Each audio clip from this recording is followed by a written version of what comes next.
아빠는 술 담배를 안 하고 성실한 사람이었지만 어느 날 농협에서 조합원에게 배당해준 증권 증서를 팔러 증권회사에 갔다가 그것이 시발점이 되어 30년을 매일 증권회사를 출근하다시피 하면서 증권 중독에 빠져버렸는데 나중에 하루 종일 있는 두통이 있었습니다. 날마다 바깥은 주방일 해먹고 주방일 하고 나면은 정신없이 정말 날마다 지내면서 두통이 있으니까 이제 노있는 생활을 거의 했었습니다. 주방일만 하고 주부일만 하고요. 그런 것을 하나님께서 치료하여 주셨고 또 여러 가지 스트레스로 인한 주부 우울증 등 그런 것을 하나님이 치료해 주시는 은혜를 체험했습니다. 또 잠자는 시간에도 나도 모르게 찬송이 흥얼거려졌는데 찬송의 위력은 대단했습니다. 날마다 주일날도 또 주일날까지도 새벽 4시에 일어나서 1시간 성경 읽고 1시간 찬송 드렸는데 그렇게 살았는데 그렇게 할 때에 하나님께서 가슴이 뜨겁게 해주셨는데 저는 그것이 하나님께서 그냥 이렇게 좀 해주신 줄 알았는데 뭔지 몰랐거든요. 이렇게 다른 성도분들하고 말을 안 해와서 지금 알고 보니까 성령의 불을 받고 있었다는 것을 선교사님 만나고 그것이 성령의 불인 줄 알았습니다. 그리고 갑작스런 전 남편 사망 뒤 장성 읍내 임대 아파트를 주님이 주셔서 오리아 교회에서 신앙생활하면서 살았지만 자녀 둘이가 강주에서 생활했는 까닭에 혼자 있다 보니 적적하고 또 우울증이 찾아왔고 신앙으로 극복하려고 노력하며 살았습니다. 로마서 8장 28절 말씀에 하나님을 사랑하는 자 곧 그의 뜻대로 부르심을 입은 자들은 서로 합력하여 선을 이루느니라 말씀하셨습니다. 선교사를 만나서 재혼하게 된 동기는 저는 장성읍에서 오랴까지 차편이 불편한데도 오랴교회에 출석하면서 집사 직분도 받고 신앙생활은 했지만 성령 충만하지 못해서 전처럼 기쁨과 열정은 사라지고 외롭고 우울한 시간을 보내던 차에 어느 날 인도에서 오신 선교사님이 출석하게 되었는데 예배 시간마다 제 뒤쪽 좌석에서 사모님 없이 혼자 예배를 드렸으며 어느 날 주일 오후 예배에 또 선교사님께서 설교를 하시게 되었는데 구원과 전도에 관한 내용을 듣고 마음에 큰 충격과 전도의 도전을 받고 선교사님이 혼자 토요일 또 주일 오전 예배 후 오랴 하나로마트 앞에서 전도를 하고 계시는 현장을 우연히 보게 되어 저도 동참하며 함께 전도해야겠다는 강한 마음을 주님이 주셨습니다. 그때부터 토요일 또 장성에서 11시 오전 11시까지 나와서 1시까지 매주 2시간 넘게 전도를 같이 하면서 기도하기 시작했습니다. 나도 선교사님 같은 분을 새롭게 만나 남은 생에 전도하며 살아야겠다는 소원이 생긴 것입니다. 이제 어느 날 차 타고 집에 바래다 준 두 개 이렇게 되었는데 제가 갈 때는 전도하러 갈 때는 차가 이렇게 한 번 있어서 어떻게 오랴까지 갔는데 전도 끝난 후에는 차 탈 게 마땅치가 않았거든요. 그래서 선교사님이 저를 태워다 주시게 되었는데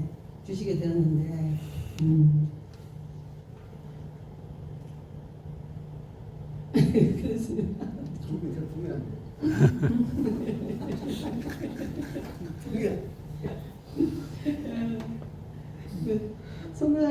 그래서 선교사님 같은 분을 만나게 해달라고 이렇게 기도했잖아요. 근데 집에 데려다 준다고 이제 하셨는데 솔직히 제가 진실하게 말씀드리면 약간씩 그때부터 이렇게 선교사님한테 약간 좋아하는 마음이 생기기 시작했던 것 같아요. 그래갖고 선교사님께서 데려다 주기 바라고 있었어요. 다른 사람이 데려다 줄까봐 약간 어떡하지 하나님 선교사님 데려다 주게 해주세요 이렇게 제 마음속으로 하나님께 말씀드리면서 기도하고 막 그랬거든요. 그래갖고 처음에 이렇게 데려다 주셨는데 저 너무 좋았어요. 아까 좀 더 늦게 도착했으면 좋겠다 한 20분인가 걸리는가 좀 더 늦게 도착했으면 좋겠다 하는 마음으로 이렇게 좀 더 멀면 좋겠다 막 이렇게 생각했어요. 제가 좋아서. 그래서 제가 이렇게 집에 들어가셔서 차 한잔 하고 가시라고 하니까 처음에는 이렇게 여자 조심을 하느라고 안 들어가시겠다고 다음에 하겠다고 하셔서 다음에 몇 번 데려다 주시고 그때 후에 이렇게 들어가셔서 차를 하신 것 같아요. 그래서 이제 또 데려다 주시는 때에 제가 어떻게 이야기가 나왔는지 모르지만 백수해양도로 바닷가를 제가 구경을 한 오랫동안 좀 못했다고 제가 말씀드린 것 같아요. 그래서 언젠가는 한번 이제 바닷가에 좀 데려다 이렇게 구경시켜 주시겠다고 선교사님 그랬어요. 저는 이제 그때만 기다렸죠. 그래서 언제 가게 되었는데 제가 이렇게 혼자 좋아하는 마음이 생기고 이렇게 하니까 이렇게 갔는데 내려서 구경 그 내려서 이렇게 정자 같은 것도 있고 있는 데가 있어요. 거기 부근에서 내려서 이렇게 바닷가를 구경하게 됐는데 제가 선교사님 팔을 딱 꼈어요. 과감하게 팔을 딱 꼈어요. 그래서 선교사님이 처음에는 잠깐은 이렇게 가만히 계시더니 나중에는 이제 혹시나 우리 교회에서 교회분들이 보면은 어떡하냐고 안 된다고 그러면서 그러시는 거예요.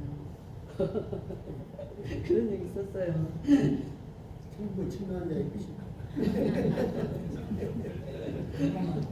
제가 자세히 다 생각이 안 나서 말을 못 하겠어요 지금.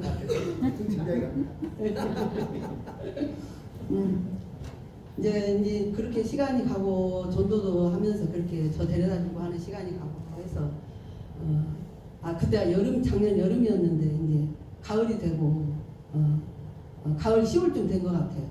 그때 이제 선교사님이 이렇게 그 전에 선교사님이 이렇게 제가 좋아하는 모습이 제가 이렇게 보이잖아요. 선교사님 눈치채셨어요. 그래가지고 집사님이 선교사님 좋아하는가 봐요 이러시더라고요. 그래서 제가 아무 말 못했어요. 그런데 이제 모습은 보이죠. 그랬는데 그런 뒤로 이제 선교사님도 마음을 여시고 이제 조금씩 저를 이제 좋아하시고 그런 것 같아요. 그래서 그랬는데 이제 서로 이제 좋아한다는 말도 하고 이제 그랬는데 선교사님이 처음부터 100% 다 좋아한 게 아니라 이제 어느 정도 시간이 가면 50% 좀 괜찮아졌다. 어느 정도 가면 60%다. 어느 정도 가면 70%다 이러면서 하니까 저는 막 집에서 이제 틈만 나면 하나님께 기도하죠. 하나님 아버지 선교사님 저 완전히 좋아하게 해주세요. 그러면서 기도를 했어요.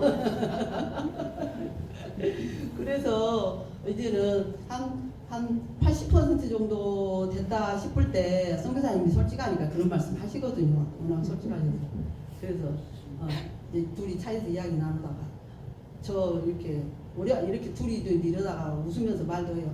아이고 우리 둘이 좋아하는 것을 이렇게 둘이 만나는 것을 우리가 교회에서 하면 얼마나 깜짝 놀랄까 그러면서 이제 둘이 웃기도 하고 그랬는데 제가 이렇게 이제 말하고 싶어갖고 우리가 교회에 말하면 안 될까요? 그래서 말해도 되겠다고 이래서 제가 성도분 몇 분의 식당에 의자에 앉아있는데 이야기를 드렸더니 깜짝 놀라죠. 교회 다 알게 돼가지고 이제 뒤집어졌어요. 이제 저는 이제 평범한 집사님이잖아요. 그리고 이제 선교사님은 이제 목사님이 이제 이렇게 만난다고 좋아한다고 하니까는 저 혼자 좋아하는 줄 알고 이제 그랬는데 이제 그 소문이 나고 이제 말이 있다 보니까 여러 가지가 이제 말이 있다 보니까 선교사님이 안 되겠다 싶으니까 이제 한 80% 정도 저를 좋아하게 됐을 때 이제 당회원과 목사님, 담임 목사님과 이렇게 모여서 말씀드릴 게 있다고 해가지고 따로 주일 오후 예배 때 저희들이 이제 좋아하게 됐다고 이렇게 사랑하게 됐다고 하면서 이렇게 말씀드렸어요. 그래서 그런 시간이 있었어요. 이제 우리 교회 갈 때마다 항상 뭔가가 좀 다르고 따뜻함이 안 느껴졌고 물론 그 전부터 좀 그런 면이 있었지만 그래서 이렇게 11월 2일 더 끌면 안 되겠다고 생각해가지고 11월 2일 날짜를 적어서 저희가 이렇게 혼인 예배를 하게 됐어요. 교회에서. 그랬는데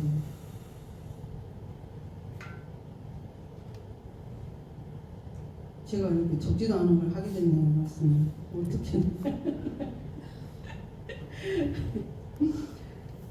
실은 제가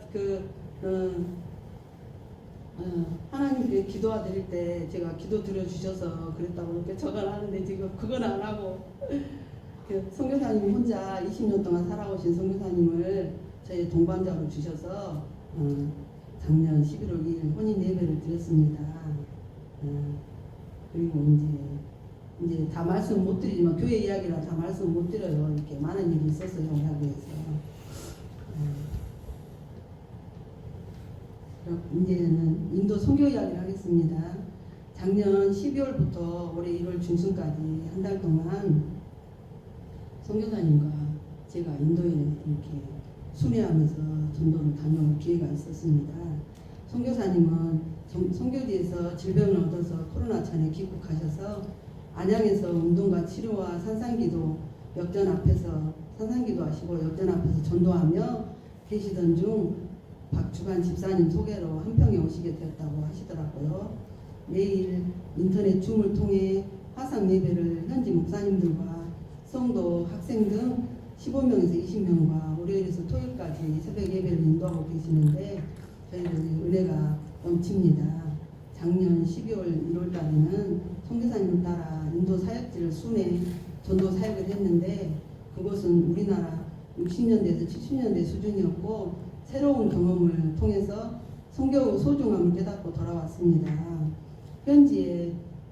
현지인 동역자가 가정교회 몇 군데를 사역하고 있는데 어느 권사님의 헌신으로 교회당 건축 부지가 마련되어 있는데 작년 그 부지 위에서 선교사님과 함께 기도하면서 하루빨리 그곳에 교회당이 세워지기를 소원을 드렸습니다. 다들 가난한 성도들이라 인터넷 통신비, 학비, 병원비, 생활비 등등 매월 4,50만 원씩 후원을 하고 있는데 올해는 더 많이 할 수 있도록 우리 덕산교회가 기도해 주세요. 아멘. 또 저희들 또 덕산교회를 저희들 보내주신 뜻을 제가 생각하고 지난 7월 셋째 주간에 처음 덕산교회를 출석하게 되었는데 그동안 오라교회에서 재원 상대자를 선교사님을 만남으로 해서 예상치 못한 일들로 해서 여러모로 보나 교회를 옮기는 것이 유익하리라고 선교사님이 결정하고 교인들께 공식 인사를 하고 그 교회를 나왔는데 생각지도 않게 덕산교회를 오게 되었습니다. 이렇게 하나님께 감사드리고 또 우리 박정환 집사님께 너무너무 감사드려요. 또 이 교회에 와서 진짜 저는 친정에 온 것 같은 편안함을 느끼고 목사님 저에게 이렇게 사랑하고 축복한다고 악수하시고 항상 우리 모든 덕산교회 성도분들께서 저에게 따뜻하게 맞이하여 주셔서 저도 너무나 좋고 행복합니다. 항상 보고 싶고 기쁘고 그럽니다. 설레는 마음 갖고 옵니다. 저희들 그리고 여기서 선교사님과 함께 우리 부부에게 맡겨진 사명 잘 감당하려 하고 있습니다. 최선을 다할 테니 기도 많이 해주세요. 지금까지 두서없는